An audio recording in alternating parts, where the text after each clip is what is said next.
FTW Broadcasting here for the win. We bring you hot Starcraft 2 action. We've got a Trollcast for you. It's a 4 versus 4. My team is down here in the bottom left-hand corner. Crushinator playing as the yellow Zerg, crushinating the countryside, crushinating the children. Very good. Prophet playing as the purple Zerg. He's playing for fun and profit. And final boss is that Spanish final boss because of the lines on either side. I see that as an upside down exclamation mark in regular. Mass drones. Oh my god, my team is going to be super, super pro. Final boss playing as the green Protoss and Delete Haxor. Fantabulous playing as the pink Protoss. I don't see how my team could get any better with the name choices. They get an A+ from me. Yeah, absolutely. That's pretty incredible. We'll move on to my team up top. Oily Knight. I guess the Zergs are pretty oily. And, wait, well, here's the best name ever. Tony. You don't mess with Tony. Red Terran. Forget about it. I'm walking here. Hey, that's very stereotype. We got the Teal Protoss, Sick Core CR. I don't know what CR means. I don't care. And then Sans. So we got without down here is the Blue Terran. And I would like to take this moment to introduce our Chief Science Officer, Dr. King of Town, who is going to be providing us with by-the-numbers analysis and our word of the cast. Doctor of Town? Oh, yes. Today, the word of the cast is going to be alpha. Alpha is the word of the cast. You guys can come up with something good. I just know it. I feel it in my heart. I'd like to prove it with some numbers, so put it up there, gentlemen. Prove it with some numbers. What is it, number of dislikes or likes? Or is it some kind of other, like, a device you have to measure something else that's fictitious? No, it will be run through a computer, a supercomputer, really, if you want to be technical. And the data will be processed, and then from that, some conclusions can be drawn. So it'll have to undergo a little bit of analysis before we get any answers. Is your supercomputer a Tandy sensation? No, it is actually an Etch-a-Sketch. Cool. Nice. What do you do about the shaking problems? Do you use, like, springs or something to protect the data? Actually, we use that to simulate Heisenberg's uncertainty. Okay. Very good. Are you guys following? Are you guys following? Because this is college level shit he's talking about here. Yeah, I don't know. I'm watching how your team pools are for pussies. I asked him why he has no pool, and he says pools are for pussies. Anyway, Crushinator wants to know if anyone's going to scout. I don't know if anyone is. Prophet is building his third hatchery at this point with no pool. He doesn't want a pool. He did say mass drones earlier, and I don't think his allies even registered that was happening. I don't really think there's any need to scout if you've already played on the map. I mean, the only reason why I scout is to kind of look and see how the map's laid out, to see where the minerals are. But beyond that, once I do that the first time, what is there to see? I mean, I agree. And you can kind of see that through the grayish thing that's over the what's that called? The mist of battle. The Mist of Battle? Is that like the knockoff brand of Fog of War? It's the Hydrox of the Fog of War. Very good. KOT, this production tab right now is gigantic. Can you give us analysis on this this amazing army tab right now? Is there any data we can pull out of here? Not so much. You see a bunch of Zerglings coming out for purple and yellow. So I guess they're gonna sort of counterbalance each other. Really, what I'm looking for here in order to win the Gosu tab is fast tech. If you fast tech to something expensive, then you can build up a lot of them and then run them in one at a time.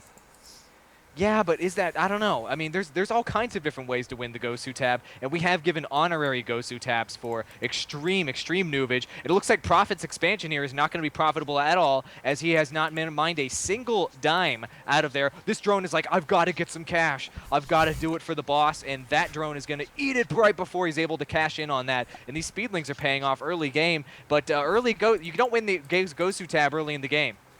No, definitely not. No pool, you're dead, mate. He's looking pretty dead. Those 3 hatcheries in his base aren't going to save him, I don't think. We should note that there is a Dark Shrine in production for Sick Core, which I know makes you really happy. Sick Core. You think he's a skateboarder? What's a is anybody a skateboarder anymore? Is it 1997?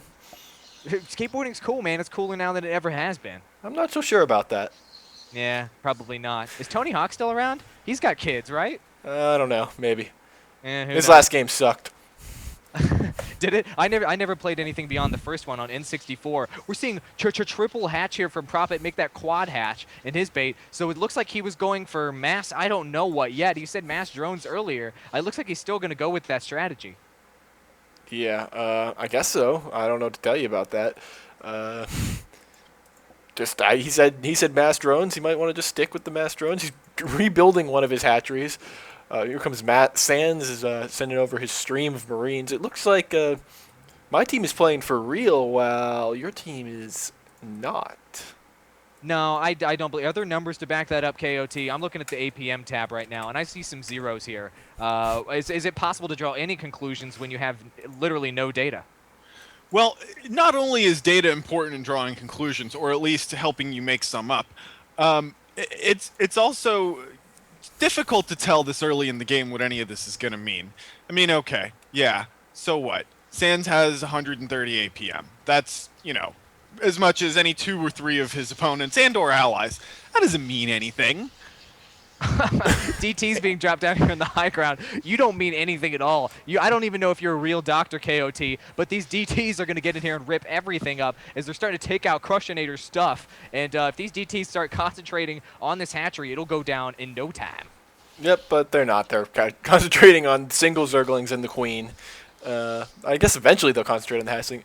And the lead Haxor says, "Oh, DTs, I'm leaving," and he just straight up leaves the game.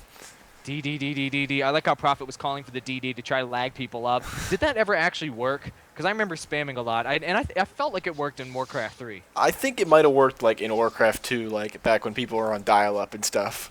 I guess the idea is you try and spam them with just a ton of packets that they just can't handle it. And maybe it didn't work. I don't know. It's fun to do no matter whether it works or not.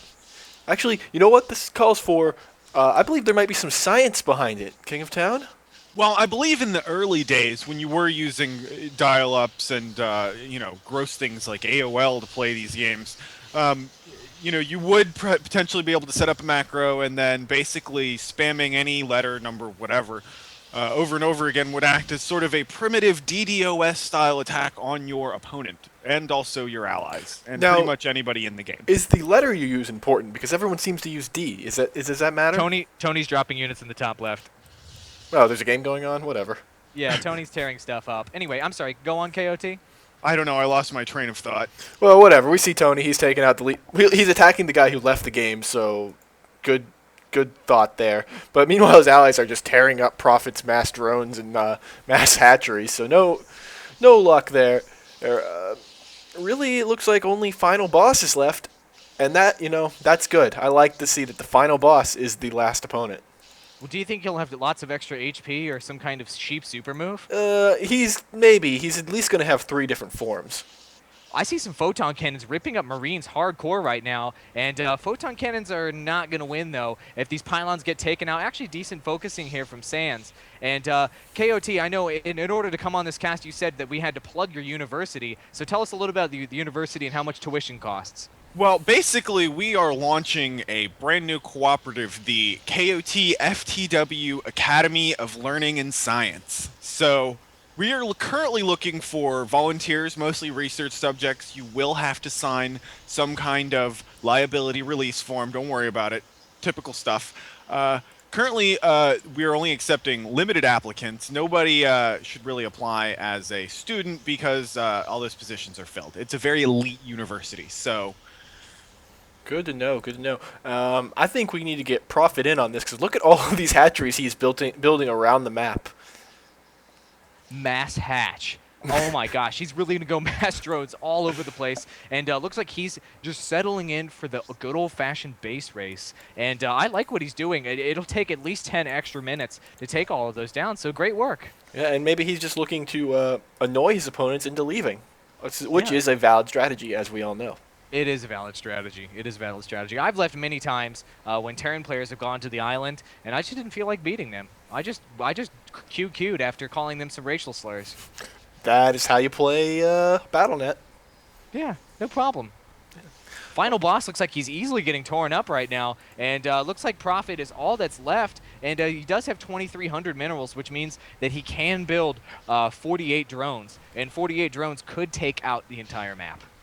They could definitely. Tony's flying around. Looks like this is going to be really annoying for the for my team to try and get all these hatcheries. They're everywhere. What's up with the Gosu tab, KOT? I mean, who's winning right now? Well, right now, our friend Prophet is winning. Also, if you'll take a look, Final Boss is incapable of catching up. He has no more units to lose, and he's still way behind on the Gosu tab.